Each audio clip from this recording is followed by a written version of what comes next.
Okay, in the Eagles' big win, we hear a lot of Saquon Barkley talk, and rightfully so. He was fantastic. He was so good, you gotta hear the prediction Micah Parsons just made. But still, when I look at this Eagles offense, it was so much different, and that is thanks to one Kellen Moore. When you break down the nuances of just week one, even with the 3 turnovers, the offense was unstoppable. Although one of them interceptions, according to Brian Baldinger, wasn't really Jalen Hurts' fault. And why was the highest paid defensive lineman for the Eagles riding the bench? What is going on, Eagle Nation? I go by Philly Mike, and this is the Philly Tall Podcast. Hit that like, subscribe to the channel, and turn on that notification bell so you don't miss the videos. Breaking Eagle news as I was about to upload this, Jake Rabati of the NFL tweeted, the Eagles are losing a 2024 draft pick. Offensive lineman Dylan McMahon is being signed off our team's practice squad by the Los Angeles Rams per at Matt Lombardi of the NFL. Dylan McMahon was a 6th-round pick that was similar in body and stature of Jason Kelce, who also liked him. I heard he had a strong camp. I was surprised when he didn't make the roster, but the Eagles snagged him really quick to the practice squad. The Rams might have seen it and realized they can use some depth, so they're taking him off our practice squad. It stinks to see a draft pick leave this early, especially one drafted in the same round, almost the same pick as Jason Kelce, who again has a similar body stature. Now, let's get back to the video. So it's been 4 days since the Philadelphia Eagles defeated the Green Bay Packers 34-29 and advanced to 1-0, which only 15 other teams can claim at this moment. And in this game, we've seen some things we got to clean up on the offensive side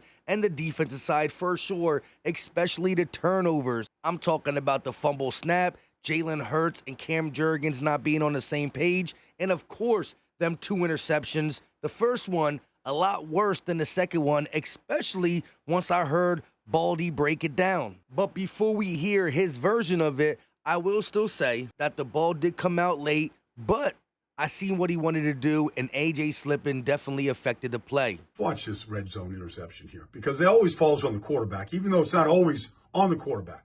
The protection is fantastic. It's really just a cradle of love right there. It's a good pocket. If you're going to get outside the pocket, though, all right, you hope your receiver is going to go uncover. And A.J. Brown does. He's got his hand up in the air right there. In fact, he's got 2 hands in the air. That gives Jair Alexander, eyes on him. So Jalen's going to throw it. And the throw's not bad.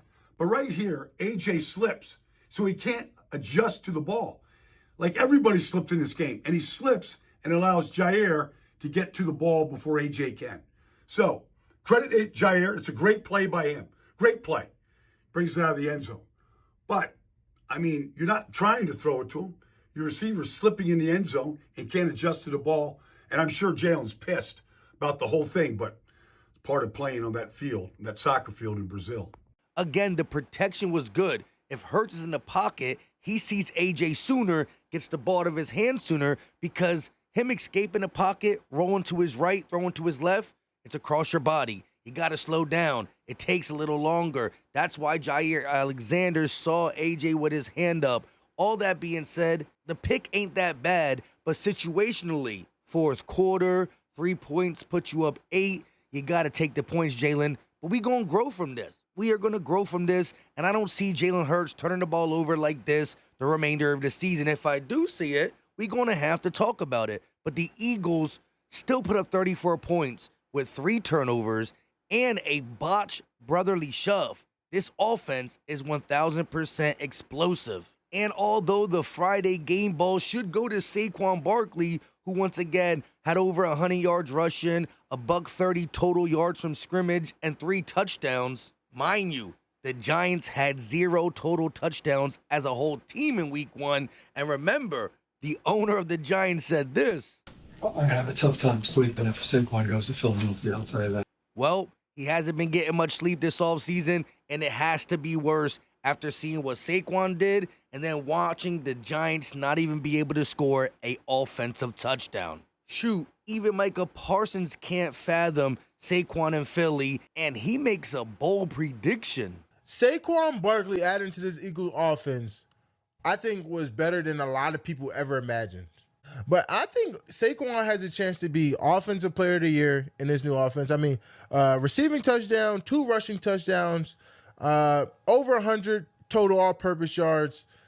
It looked very dynamic, and he looked very explosive. He looked very back to normal Saquon.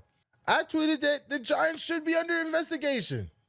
You know why? Because how do you let this explosive weapon go to an NFC rival? Now, for granted, I get it. You paid Daniel Jones, whatever.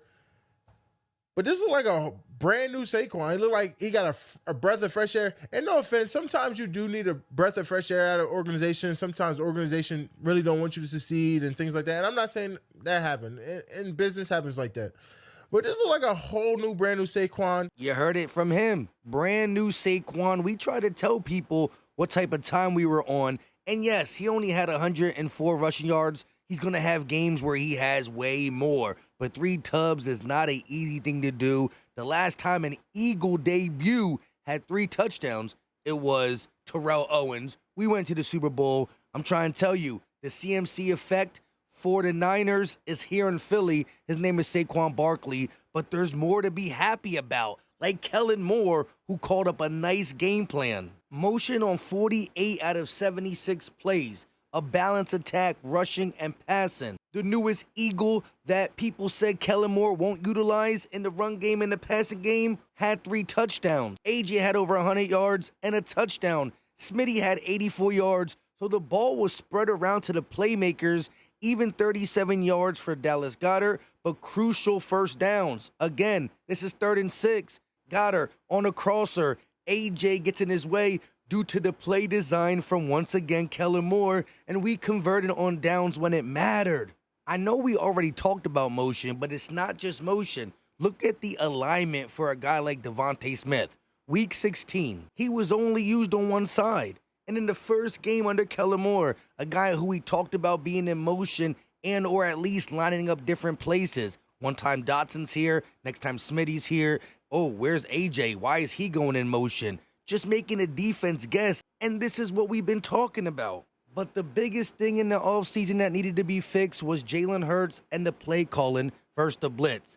And week 1, the Packers blitzed 7 times, and Jalen Hurts was 6 of 7 for 91 yards and a touchdown versus the blitz. He actually had the highest passer rating out of all the quarterbacks in week 1 when it came to going against the blitz. Now, before we get to a super surprise on the offensive line, plus a couple of the standout players on defense and some things we got to correct on defense, including the fact that Bryce Huff is the highest paid guy on the defensive line and played the least amount of snaps as an edge rusher. Let's hear a word from our sponsor. Mando, the best way to control odor for your pits, packages, and feet. My favorite is the deodorant Mount Fuji. Sorry about the green screen, but this deodorant is the longest lasting deodorant I honestly ever use. Some of these other brands claim 48 hours. They barely work for 6 to 8. Plus, you put some other deodorants on, guess what? It's itchy, it's sticky, it bothers, at least me. I know it bothers some of y'all. This one is so smooth and solid. I promise you can't go wrong with this, but in a starter pack, you get wipes. Quick for your packages, your feet, or the pits real quick, especially after the gym, right? Plus, they come with a lotion. That's mainly for those feet and those packages that, you know what I mean, the soap and the showers don't do. You still should be taking a shower. Go to the description or the pinned comment section at shopmando.com. Click it. Use promo code PhillyMike, all capitals, to get $5 off. Once again, link in the description and the pinned comment at shopmando.com. Click the link. Use code PhillyMike, all capital, not the exclamation point, and get $5 off your starter pack. Let's stay with the offensive line real quick and look at this picture. It is ice cold. I think the right side is going to get better, starting with Cam Jurgens. We can't have any more bad snaps. Again, one turned into a fumble. The other one, we could have scored a touchdown instead of a field goal at the 1-yard line for a brotherly shove. Still, though, Mekhi Becton played right guard as best as he could. The Eagles' offensive line were credited with giving up 0 sacks. Yes, Jalen Hurts took 2 sacks. One The guy blew by Lane Johnson, who thought there was a penalty on the play. I don't know how they didn't get credited with that. But the other sack is when Jalen Hurts ran out the pocket, tried to run, and got tackled. So they didn't get credited with the sacks. All that being said, 2 sacks against a good defensive line of the Green Bay Packers is things you want to hear. And as this right side gets more time together, Jurgens and Jalen work on that snap. Mekhi Becton in between Jurgens and Lane. I think it's going to be a dominant right side trying to compete with that really dominant left side with Jordan Mailata and Landon Dickerson. As for the rookie Quinyon Mitchell, he lived up to the hype, not only playing ball on one of the tallest and fastest deep threats in the game, he backed it up with a little bit of trash talking. You got to be careful because they will flag you for that in today's game. But for it being so early and them trying to attack him one-on-one and the confidence in Fangio to leave him one-on-one in this situation, I understand why he was so hyped and talking trash. Cooper DeJean was there with them. A great thing to see. Overall, Quinyon Mitchell was targeted 9 times, only allowed 5 catches, 86 yards. One of the big catches were at the end of the game when he was in a deep zone helping out other responsibilities, so I don't really fault him for that. We were playing prevent. He did have 2 PBUs, gave up 3 first downs, but a passer rating of only 55.5. Remember, at this position, you got to have short-term memory, dog mentality, and the things that he did good outweighed any of the bad. I can't wait to see how the Eagles utilize him going forward when you have Isaiah Rodgers healthy, right? Keely Ringo only played 4 snaps. Do the Eagles like Quinyon outside where they don't really want to put him in the slot? I don't know, but I can't wait to see him build off that at home versus the Atlanta Falcons. Of course, Slay on the opposite side only targeted 1 time, allowed a catch for 10 yards, but other than that, he locked his side of the field up. People were getting on him early, though, for his tackling, but in the second half, he put a hit on Josh Jacobs that made the ball pop out. We just couldn't jump on it. I think Slay still had a good game overall. When you look at the tackling as it pertains to a team thing, yes, we were not good. We allowed too many yards before contact via the run game, including the Jaden Reed wide receiver reverse, and on Jaden Reed's touchdown, C.J. Gardner-Johnson dropping back to the defense right side when he should have dropped back to the left. That's what made him have to run so fast and not be able to make that tackle. But again, overall, we were missing some tackles. But Nakobe Dean did show some instincts in the run game. And if he gets this pick 6, we're looking at the game differently. I know he got beaten covered sometimes with his eyes in the backfield. But overall, I still think first start, I don't think he knew he was going to start until all this Devin White stuff happened. I like to see Nakobe Dean build on that. Of course, when we talk sack Baum, 15 tackles, man, that is crazy. Then you add in the 2 sacks and the game winner. Zach Baum was flying around, and I can't wait to see what he does in game 2 as well, whether it's Nakobe Dean or Devin White alongside of him. And when you look at this Reed Blankenship interception, give him the credit for securing a catch. But Zach Baum runs from the line of scrimmage all the way back there. Zach Baum makes Jordan Love throw it to the outside, which allowed Reed Blankenship to jump that and get the pick. Again, the defense capitalized on some big things, and that's how we were able to still win this game. And when you look at the first quarter red zone defense, we ain't see defense like that the rest of the game, but we know it's there. And we got to build on that. That really saved the game because it could have got ugly early. Going back to Reed Blankenship, though, he was targeted 3 times, allowed 2 catches, only 5 yards, got an interception, and allowed an 84.8 passer rating. Now moving on to one of the biggest concerns on the defensive line, and that has to be Bryce Huff. When you look at the edge defender snaps versus the Packers, 41 for Josh Sweat, 32 for Brandon Graham, 31 for Nolan Smith, and only 30 snaps for Bryce Huff, who, mind you, is getting paid $17 million a year, 3-year, $50+ million deal. You don't want to see him on the field less than guys like BG and Nolan Smith. When Nick Sirianni was asked about it, he played it off like, hey, this is just the way things fell this game, and that most likely in other games you'll see Bryce Huff snaps higher than some of the other guys. And let me just say this. Everybody low-key gets a pass on the D-line for the lack of pass rush, sacks, whatever you want to call it, playing on that slip and slide field.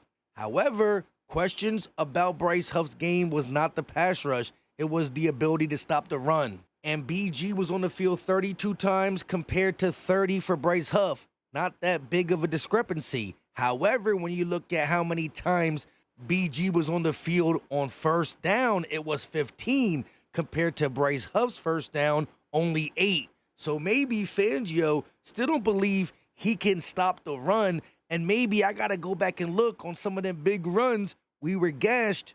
He was in the game. I don't know. I'm not going to be like he's cooked, but I do want to monitor that situation because you can't have your highest paid edge rusher acquisition this offseason from the Jets playing the least amount of snaps and not being able to offer anything in the run game. With all that being said, I go by Philly Mike, and this is the Philly Talk Podcast. Click the link in the description and or the pinned comment section and get your Mando. Smell good, feel good, and the price point is really good, especially with my link. You get 40% off lotion, wipes, and deodorant. Also, leave all your thoughts. I absolutely love hearing from you. If you got anything to say, drop the muscle emoji, Philly strong. Hey, we want to know. And we going to start talking about the Falcons very soon. But, man, this Eagles team will be okay. Until next time, you know what time it is. We out.